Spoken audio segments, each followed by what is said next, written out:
명절 연휴의 끝날입니다. 그러나 주일입니다. 그렇게 자유스럽고 평안한 명절은 아니었겠지만 명절을 잘 보내고 예배하러 나오고 또 가정에서 예배를 드리는 모든 성도들에게 하나님의 위로가 함께하기를 주의 이름으로 구하고 축복합니다.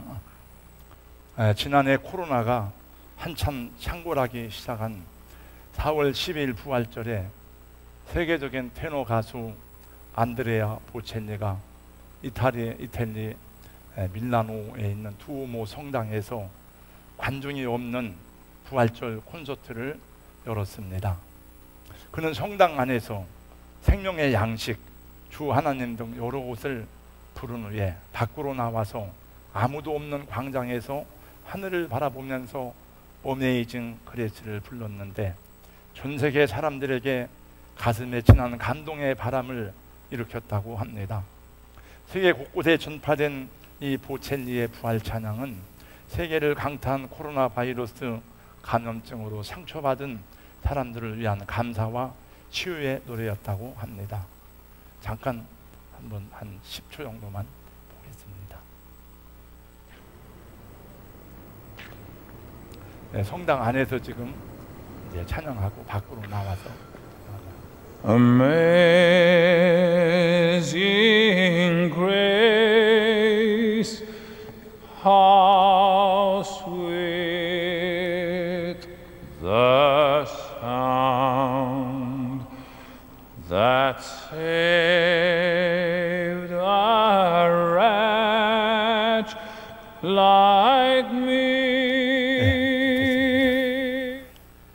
희망을 위한 노래라는 이 제목의 콘서트 영상은 공개된 지 6시간도 안 되어서 유튜브 조회수 2011만 뷰를 기록했습니다.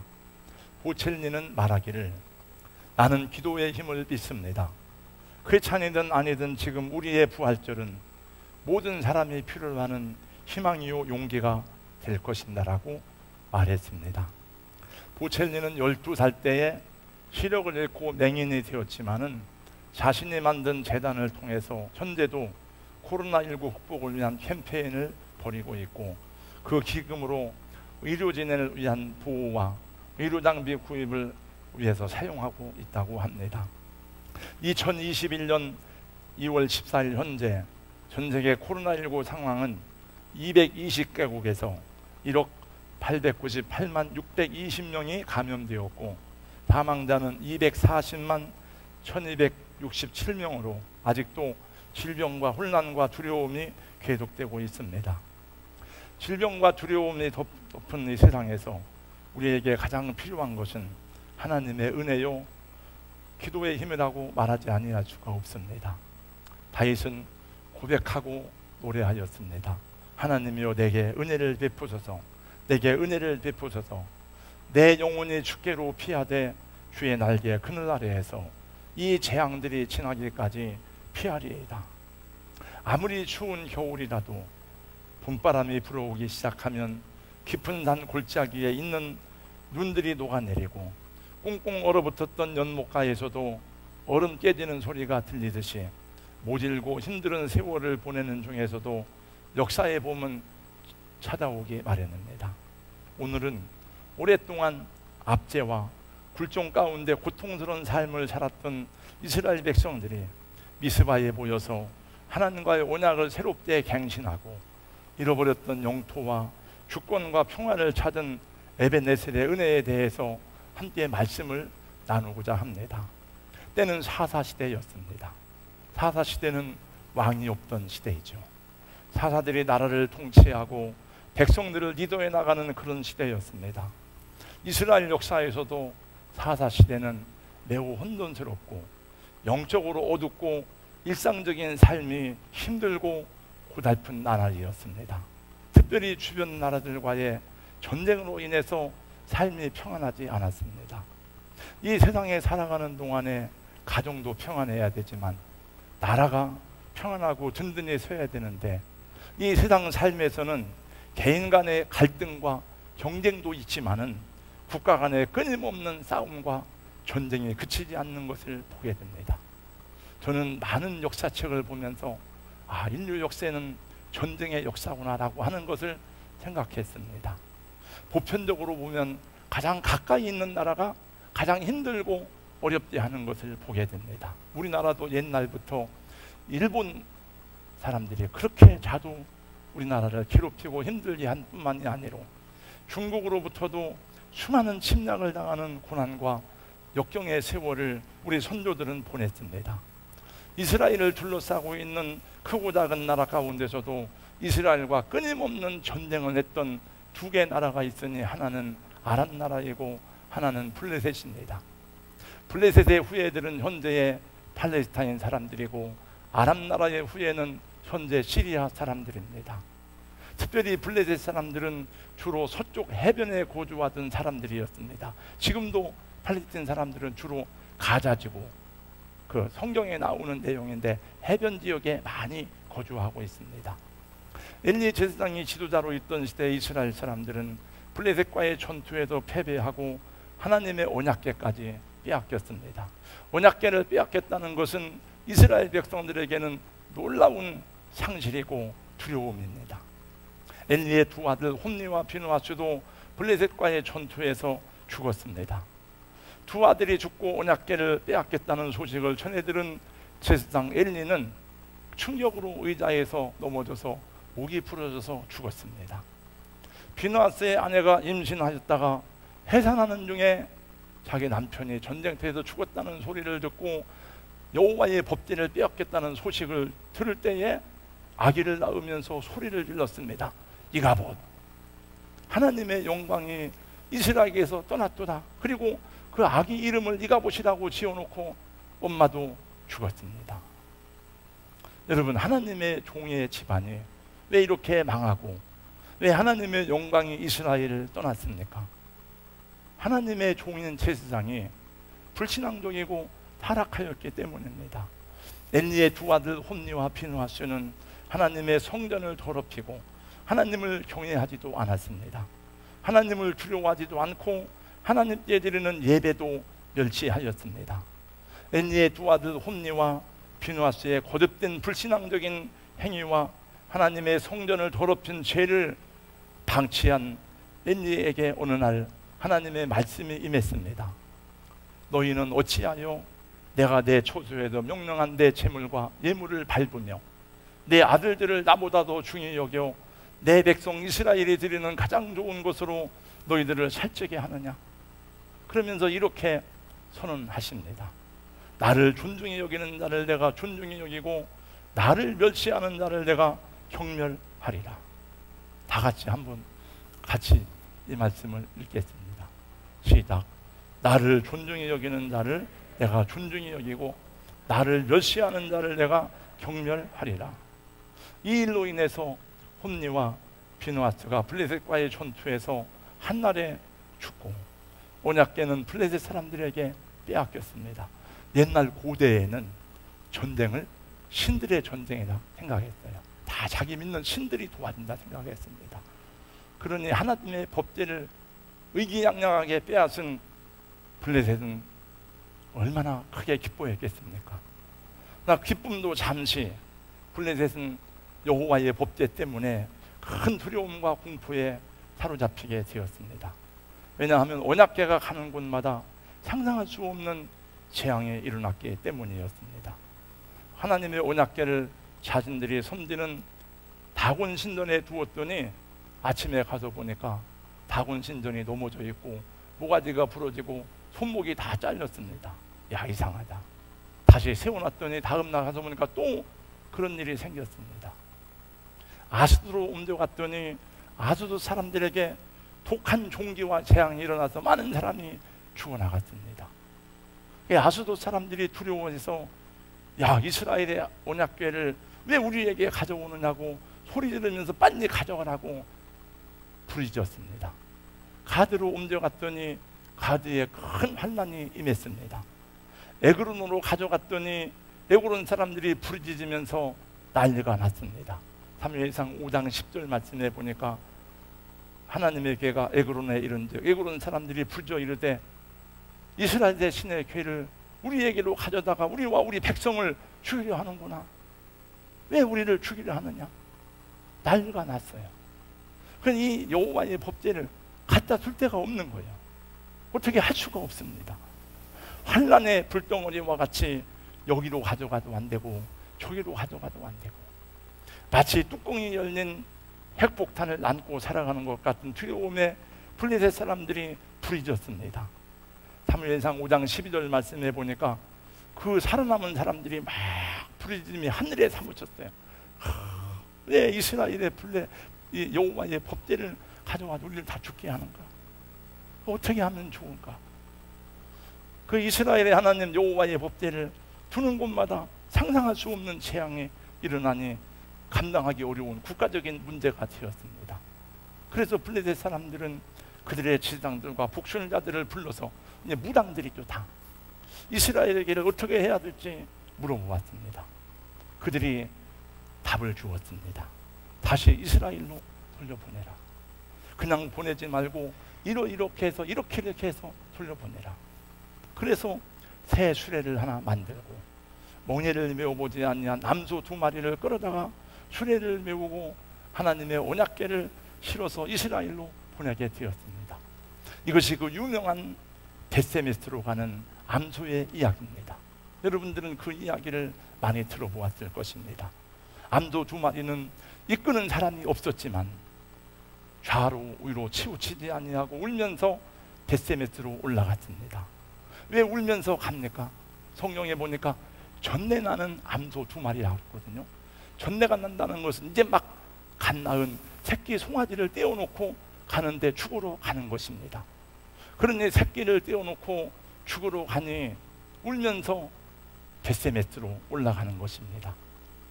보통 전에 목사님들이 설교할 때에 벳세메스로 가는 암소를 얘기할 때 하는 말, 사명자에 가는 길이다 하는 말을 저는 많이 들었습니다. 또 우리 선배 목사님들은 정말 그런 심정으로 하나님의 사명을 감당한 것을 보고 들었습니다. 저희 어머니가 다니던 성산교회 정상기 목사님은 거의 매일 저녁 강단에 무릎을 꿇으면 새벽 예배 드릴 때까지 엎드려 그냥 그렇게 기도한다는 얘기를 들은 적이 있습니다. 하나님의 종들은 그런 믿음으로 사명을 감당해야 한다는 것을 보여주는 것입니다. 암소 2마리가 벳세메스에 이르자 벳세메스 사람들이 그 암소를 잡아서 여호와께 번제로 드렸습니다. 그리고 여호와의 길을 궁금했습니다. 그들도 이게 왜 이렇게 가는 곳마다 재앙을 일으키는가? 하나님의 법궤인데 궁금해서 호기심에 법궤를 열어보았다가 한 자리에서 또 70명이 죽었습니다. 그러니 누가 여호와의 법궤를 가져가겠습니까? 법궤를 여기 왔는데 이 법궤를 어디 집에 가져갈까? 우리 장로님이 믿음이 좋으니까 장로님 집으로 보냅시다.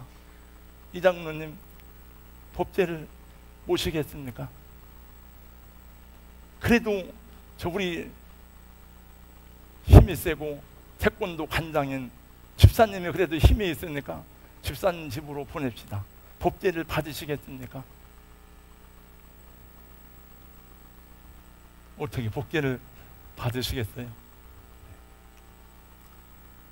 이때에 여호와의 궤를 아비나답의 집에 모셨습니다. 아비나답의 집이 복을 받았습니다. 오늘 말씀드린 지금 말씀드린 사무엘상 7장의 앞에 배경입니다.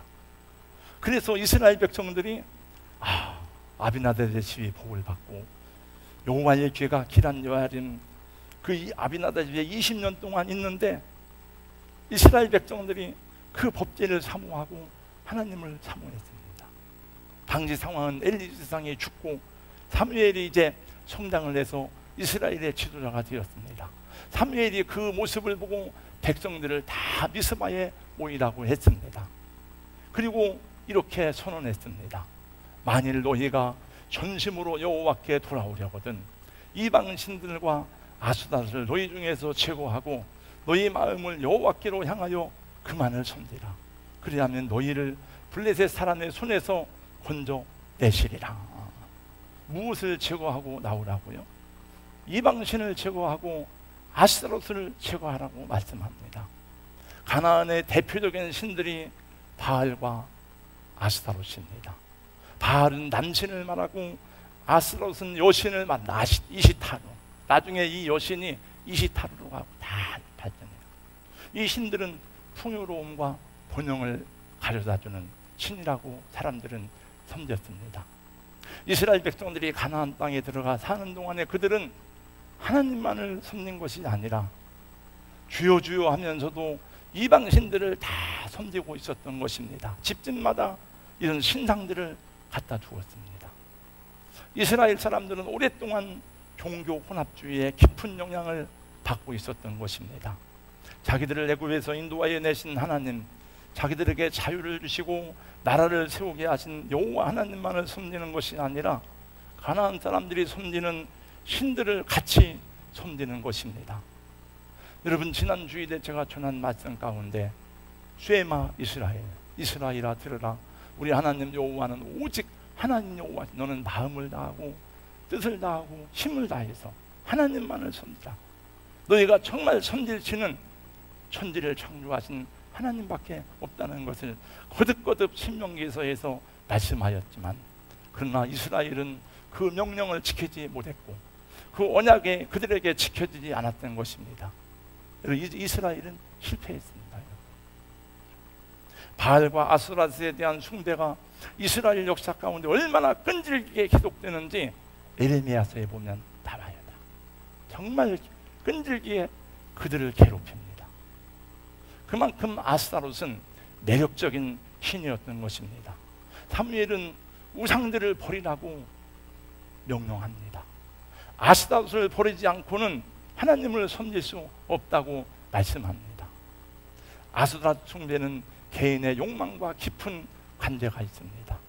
사람들이 추구하는 명예, 성공, 물질, 육체의 욕망을 만족시킬 만한 요소들이 그 신 안에 들어있는 것이 바알과 아스타롯이었습니다. 그러나 하나님을 섬기는 신앙은 하나님만을 주님이 요구합니다. 그리고 윤리적 책임이 그 안에 있습니다. 여러분, 귀신을 섬기는 것은, 우상을 섬기는 것은 윤리적인 책임이 없어요. 그냥 성공하고 돈 벌고 잘 되면 그만이에요. 그러나 우리 하나님을 섬기는 신앙은 우리 욕망이 아니라, 우리의 물질이 아니라 이웃과 형제를 향한 사랑과 섬김, 그리고 윤리적 책임이 존재합니다. 예수님도 말씀하기를 너희가 하나님과 재물을 겸하여 섬기지 못할 것이라고 말씀하셨습니다. 사무엘은 이스라엘 백성들을 미스바로 불러 모았습니다. 그곳에서 백성들은 물을 길어서 그것으로 제물로 삼아 주님 앞에 쏟아붓고 민족적으로 금식하면서 하나님 앞에 회개하였습니다. 많은 사람들이 미스바에 모였다는 소식을 블레셋 사람들이 듣게 되었습니다. 사람들이 많이 모인 이유가 무엇이겠습니까? 저것들이 독립운동을 하려고 하나? 저것들이 주권을 찾으려고 하는가? 왜 저것들이 모였어? 그리고 블레셋 사람들이 다시 군대를 소집해서 그들을 치러 올라오기 시작했습니다. 당시 블레셋 사람들은 철제 무기를 무장하고 있었습니다. 그러나 이스라엘 백성들을, 철을 다루는 기술자들을 다 잡아갔습니다. 그들은 칼이나 창을 갖지 못했습니다. 이런 사무엘서에 보면 나와요. 사울왕 때에도 칼을 가진 사람이 없어. 다 빼앗겼기 때문에. 그러므로 그들은 전쟁을 수행할 능력도 없었고 무기도 없었습니다. 여러분, 고대 전쟁에서 지면은 사람들을 잡아가는데 첫 번째 잡아가는 것이 여러분 철공 기술자들입니다. 도공 기술자들이에요. 건축 기술자들입니다. 그러니까 블레셋 사람들이 다 잡아간 거예요. 그럼 블레셋 군대가 쳐들어오는데 그들은 싸울 능력도 없고 무기도 없습니다. 다 죽게 되었습니다. 절박한 순간이 찾아왔습니다. 그때 백성들이 사무엘에게 요청하였습니다. 8절입니다. 당신은 우리를 위하여 우리 하나님 여호와께 쉬지 말고 부르짖어 우리를 블레셋 사람의 손에서 구원하게 하소서. 저는 이 말씀을 계속 묵상하는 중에 이 부분에 주목하게 되었습니다. 이번 설날 연휴 동안에는 뭐 연휴가 기니까 저는 할 일이 별로 없으니까 교회에 계속 그냥 출근해서 교회를 지키면서, 그리고 말씀을 일찍 준비해 놨기 때문에 읽고 또 읽어봤습니다. 물론 이번에만 그런 것이 아니지만 처음부터 저는 이 말씀 중에서 우리 하나님 여호와께 쉬지 말고 부르짖어, 이 말을 많이 생각하게 되었습니다. 어느 날 이런 생각이 들었습니다. 우리 성도들은 기도를 잘 못하면 이런 지혜라도 있어야 되는 것이 아닌가. 목사님, 저를 위해서 기도해 주세요. 우리 가정에 이런 일이 있으니까 기도해 줘야 됩니다. 꼭 기도해 줘야 됩니다. 목사님, 뭐 자기 기도 안 하면서 목사님 쉬지 말고 부르짖어 기도하세요 이렇게 말하기는 조금 부끄럽겠죠. 장로님, 저를 위해서 기도해 주세요. 그래야 장로님들이 새벽에 다 나올 거 아니에요. 권사님, 새벽에 기도하시잖아요. 제 아들을 위해서 기도 좀 해주세요. 그래서 그렇게 해서라도 기도하는 공동체가 되어야 우리가 살고 하나님의 영광이 드러나게 되는 줄로 믿습니다. 이 어려운 시대에 문제를 극복하고 승리하는 성도, 승리하는 공동체가 되기 위해서 기도해야 될 것이 아닙니까? 사무엘은 이렇게 말했습니다. 나는 너희를 위해서 기도하는 시인을, 기도하기를 쉬는 죄를 여호와 앞에 결단코 범치 아니하고. 하나님은 자기 백성들에게 이렇게 가르쳐 주셨어요. 예루살렘이여, 내가 너의 성벽 위에 파수꾼을 세우고 그들로 하여금 수야로 계속 잠잠하지 않게 하였느니라. 너희 여호와로 기억하게 하시는 자들아, 너희는 쉬지 말며 또 여호와께서 예루살렘을 세워 세상에서 찬송을 받게 하시기까지 그로 쉬지 못하시게 하라. 쉬지 말라는 거예요. 파수꾼들로 하여금 쉬지 못하여 않고 하나님께 기도하게 하라. 그리고 너희는 쉬지 말고 여호와께서 예루살렘을 세워 세상에서 영광을 받게까지 그로 쉬지 못하시게 하라는 거예요. 여러분, 성경 읽다 보면 쉬지 말고 그 말씀이 많이 나옵니다. 쉬지 말고 기도하라.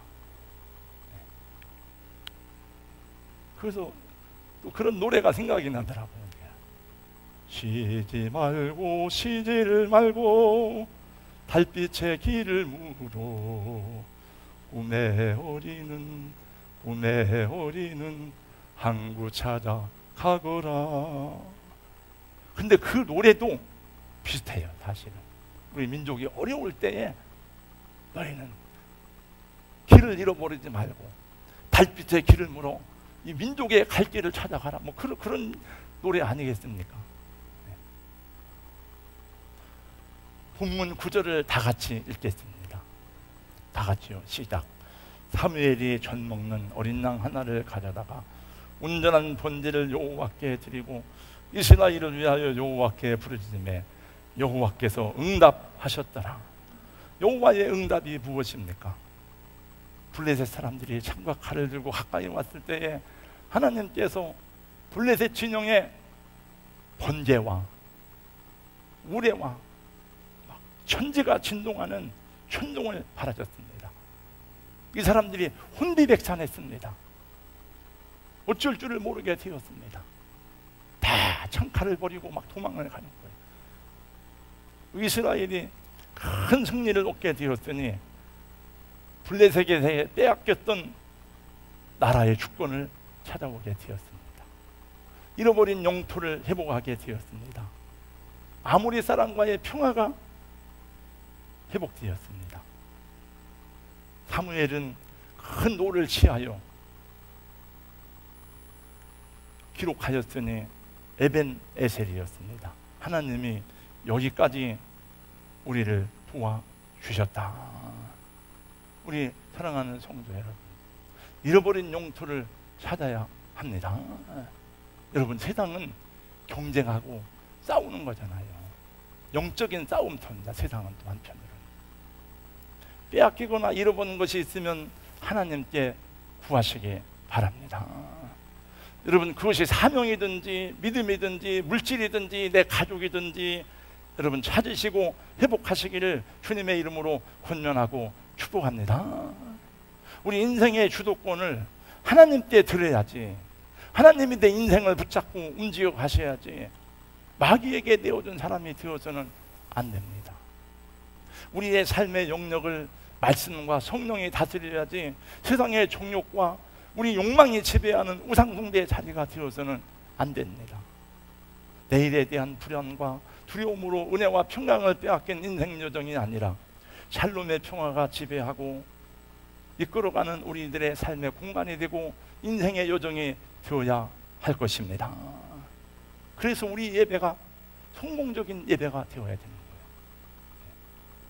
우리 예배가 성공적인 예배가 되어야 된다는 것은 한정된 예배의 공간에서만이 아니라 우리 삶에서 바알과 아스타롯을 깨트리고 하나님이 주인 되신 삶을 살아야 한다 하는 것입니다.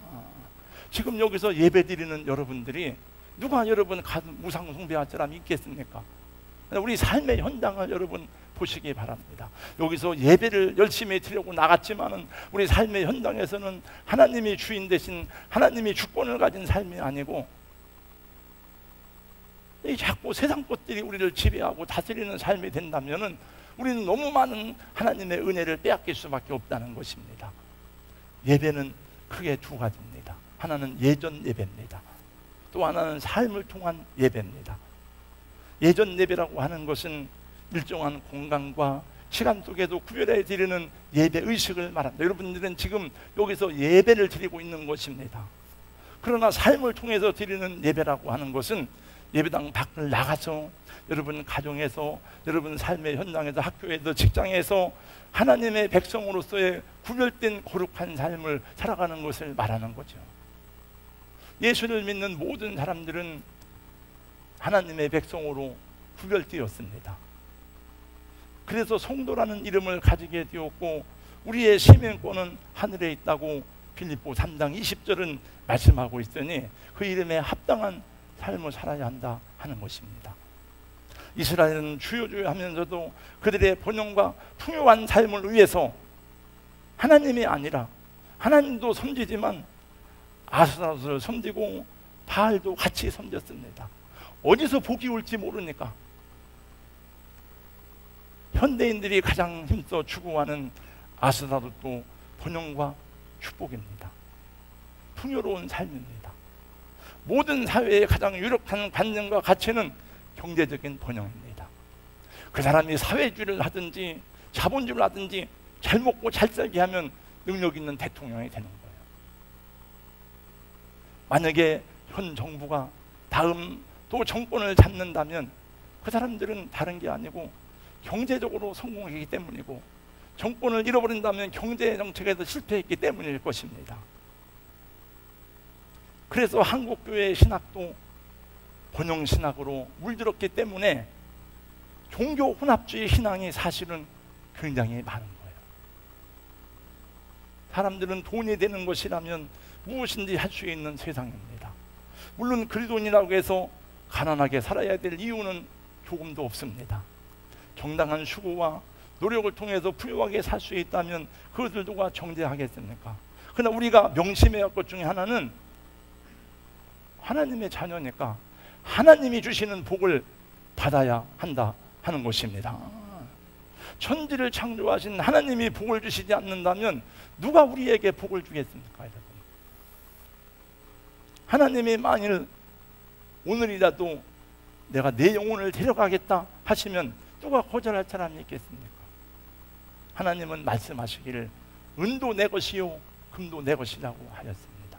여러분, 원래 믿음의 조상들은 다 부자가 되었습니다. 여러분, 부자가 되는 것이 그들의 목적은 아니었지만 하나님이 다 그들을 부유하게 했습니다.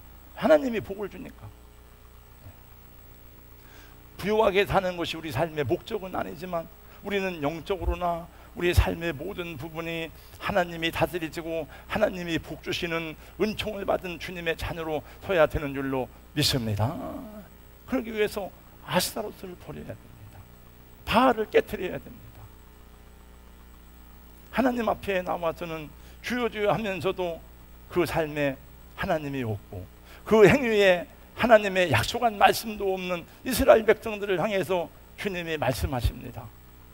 너희 무수한 재물이 무슨 소용이냐? 아무리 많은 번제를 바친들 무엇이 유익하냐? 내가 누구에게 그것을 요구하였느냐? 내 마당만 밟을 뿐이니라. 예배와 삶이 전혀 다른 삶의 모습을 책망하시는 거예요. 우리는 아직도 끝나지 않은 코로나19로 인해서 여러 가지 많은 부분에서 부자연스러운 삶을 살아가고 있을 뿐만 아니라 여러 가지 시련 속에서 지쳐가고 있습니다. 이때의 에베네셀의 은혜가 절친의 요청되는 때라고 생각합니다. 사랑하는 성도 여러분, 우리가 먼저 진실한 예배자가 될 수 있기를 주님의 이름으로 권면하고 축복합니다. 진실한 예배란 우리가 모여서 드리는 예배만 경건한 것이 아니라 우리 삶의 모든 전반에 예수님의 제자로서의 성결하고 의로운 삶을 살아야 함을 말씀하는 것입니다. 물론 저도 마찬가지고 누가 그렇게 의롭고 거룩한 삶을 살 수 있겠습니까? 그러나 부족하지만 그렇게 살기를 힘쓸 때 성령님이 도와주시고 그것이 부족하기 때문에 하나님께 기도하는 것입니다. 로마서 12장 1절 2절은 말씀하고 있습니다. 그러므로 형제들아 내가 하나님의 모든 자비하심으로 너희를 권하노니 너희 몸을 하나님이 기뻐하시는 거룩한 산 제물로 드리라. 이는 너희가 드릴 영적 예배니라. 너희는 이 세대를 본받지 말고 오직 마음을 새롭게 함으로 변화를 받아 하나님의 선하시고 기뻐하시고 온전한 뜻이 무엇인지 분별하도록 하라. 우리의 예배가 온전케 되고 우리의 삶이 하나님이 받으실 만한 믿음으로 회복될 때에 하나님은 에벤네셀의 기념비를 세우게 하실 줄로 믿습니다. 에벤네셀이 무엇입니까? 빼앗긴 것을 찾는 거예요. 잃어버린 주권을 회복하는 거예요. 우리 마귀에게 내어준 삶의 영역을 다시 찾아오는 겁니다. 저는 빌 가셔드 박사가, 제가 지금까지 많은 세미나를 배우고 성경 공부했지만 빌 가셔드 박사의 그 세미나를 일주일 동안 받으면서 어떻게 저렇게 탁월한 성경 해석을 우리 삶에 적용할 수 있을까? 난 처음 봤어요. 들어가요. 근데 그때 거기 나오는 내용 가운데 그런 내용이 나와요. 우리의 영역을 마귀가 잠식하는 걸 빼앗기면 안 된다. 여러분의 돈을 누가 뺏어가면 여러분 찾아야 되지 않습니까? 여러분의 자식을 누가 유괴해 가면 찾아야 되지 않습니까? 그거 지켜야 돼요. 이건 영적 싸움이에요. 이게 우리가 세상. 하나님이 주관하실 우리의 주권과 소유를 마귀에게 넘겨주지 않기를 주님의 이름으로 축복합니다. 우리의 가족과 우리의 영예와 물질을 세상에 사단에게 빼앗기지 않기를 주님의 이름으로 축복합니다. 무엇보다도 하나님 나라의 영광을 세상 것들로 인해서 눈이 어두워지지 않기를 주님의 이름으로 권면하고 축복합니다. 이스라엘 민족은 민족적으로 모여서 회개하고 금식함도하고 기도했어요. 우리나라는 신앙적으로 하나가 아니고 다종교 사회이기 때문에 민족적인 금식과 회개를 하기도 어렵거니와 또 우리들 크리스찬들만이라도 하나님 앞에서 허리를 동이고 한 마음으로 회개하며 바르게 선다면 얼마나 좋을까 많이 생각하지만 교회들이 하나가 되기도 어려워요. 그래서 저는 생각하기를 우리 교회만이라도 하나가 될 수 있다면 얼마나 좋을까 생각하지만 그것도 쉽지 않아요. 지금 여기 이곳에서 말씀을 듣고 있는 성도들 가운데서도 이 말씀이 정말 내 마음에 감동으로 오지 않지만은 우리가 다 불덩어리가 되면 그런 사람들도 여러분 다 휩쓸려 가게 돼요. 근데 지금은 그런 시대가 어려워. 개인의 신앙을 개인이 지키지 않으면 지키기 어려워. 옛날에는 내가 부족하고 내가 연약해도 공동체가 막 뜨거우니까 그 안에서 같이 믿음으로 달려가게 되는 거예요. 그래서 저는 생각하기를 우선은 나 한 사람이 중요하다 생각하고 성령의 새바람이 불어오기를 갈망하지만 또 나는 내 시대를 어쨌든 간에 부족한 한 부분을 커버했으니까 이제 좀 더 정말 제가 엘리는 아니지만은 한 시대가 가고 사무엘 같은 영적 지도자가 나와서 이끌어 가시면 어떨까 이런 생각을 해보게 돼요. 사무엘 같은 지도자가 우리 교회 와서 이끌어 가면 좋겠다 그런 생각을 합니다. 여러분 성령님이 도와주시기를 사모하시기 바랍니다.